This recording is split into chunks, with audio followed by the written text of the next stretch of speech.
বঙ্গীয় প্রাথমিক শিক্ষক সমিতির পথসভা ও স্মারকলিপি প্রদান জেলা প্রাথমিক বিদ্যালয় পরিদর্শকের নিকট সিউড়িতে।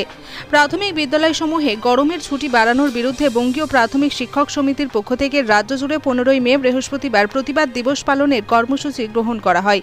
তারই অঙ্গ হিসেবে বীরভূম জেলার সদর সিউড়ির মধ্যে ও পথসভা এবং জেলা প্রাথমিক বিদ্যালয় পরিদর্শকের নিকট 4 দফা দাবি সম্বলিত স্মারকলিপি প্রদান করা হয়। পথসভায় বক্তব্য রাখেন সংগঠনের পক্ষে নিতাই অঙ্কুর, বদি কিস্কু, ইমাজ উদ্দিন শেখ, ফরিদা ইয়াসমিন প্রমুখ। সংগঠনের জেলা সম্পাদিকা ফরিদা ইয়াসমিন বলেন, গরমের ছুটি বাড়ানোর বিরুদ্ধে বঙ্গীয় প্রাথমিক শিক্ষক সমিতি রাজ্য জুড়ে আজ প্রতিবাদ দিবস পালন করছে, তারই অঙ্গ হিসেবে এই কর্মসূচি। তিনি আরও বলেন, এবছর 2 দফায় 1 মাস গ্রীষ্মের ছুটি দেওয়া হয়েছে। গত 3রা এপ্রিল মুখ্যমন্ত্রীর ঘোষণা অনুযায়ী 30শে এপ্রিল থেকে অনির্দিষ্টকালের জন্য ছুটির নির্দেশ দেওয়া হয়। গত 3রা এপ্রিল মুখ্যমন্ত্রীর ঘোষণা অনুযায়ী 30শে এপ্রিল থেকে অনির্দিষ্টকালের জন্য ছুটির নির্দেশ দেওয়া হয়েছিল। পরবর্তীতে গত 8 মে অপর এক নির্দেশিকা আগামী 2রা জুন স্কুল খোলার কথা বলা হয়। কিন্তু গুরুত্বপূর্ণ বিষয় হল যে 16 থেকে 30শে এপ্রিল প্রথম পর্বের মূল্যায়ন গ্রহণ করা হয়েছে।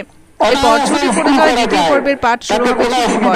ফলে একদিক শিশুদের যেমন পাঠবিহীন কাটছে, অন্যদিকে ঠিক তেমনই শিক্ষকরা রয়েছেন সিলেবাস শেষ করানোর চিন্তায়।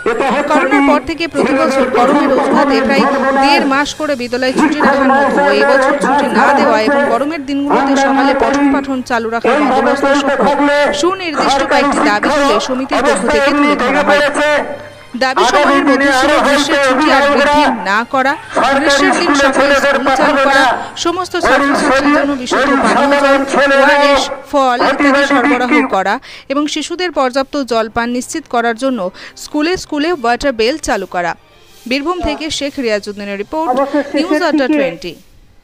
বঙ্গীয় প্রাথমিক শিক্ষক সমিতির দাবিতেই মডেল অ্যাক্টিভিটি টাস্ক কয়েকবার দেওয়া হয়। বঙ্গীয় প্রাথমিক শিক্ষক সমিতির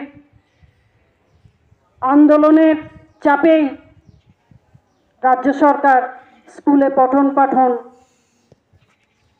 চালু করতে বাধ্য হয়। এই যে 2 বছর স্কুল বন্ধ থাকলো, সেই 2 বছরে বাচ্চারা